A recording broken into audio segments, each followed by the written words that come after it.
Hello, MJ! Congratulations! Nakatapos ka na iyong pag-aaral. Sana matupad mo pa ang mga pangarap mo sa buhay.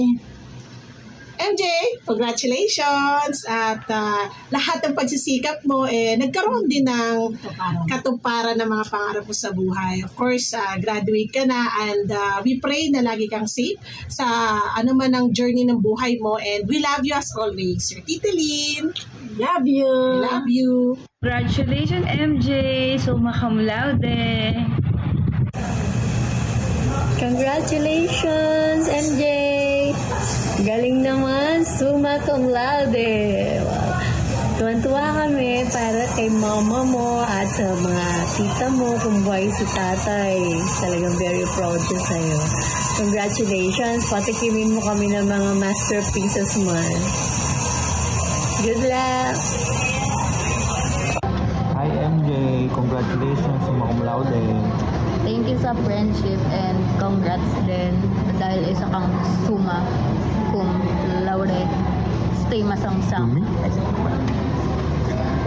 Mag-iingat ka palagi. See you na lang soon. Huwag mong kalimutan.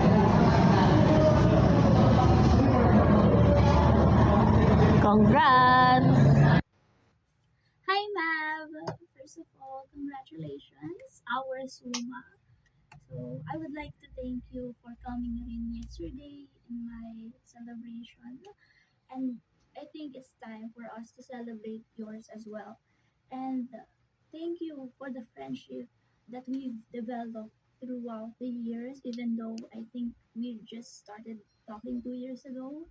Pero my co-SOCC officer and co-engine, I really learned a lot from you, and you've been such a great help sa mga subjects and all, and there's never a dull moment with you. So thank you, and I hope that yesterday won't be the last time that I will see you, because I know there will be a lot of concerts to come, and hope to see you there and hope to see you around. Bye, and congrats again. Hi MJ, this is your Ate Janela. I would just like to congratulate you for being CE Summa Cum Laude. So I would just can't help to feel proud because as someone who's only in the peripheral, I've seen and I've witnessed how passionate and dedicated you are when it comes to everything that you do. That's why I can't help to feel proud to everything that you have accomplished. And also, whenever I'm posting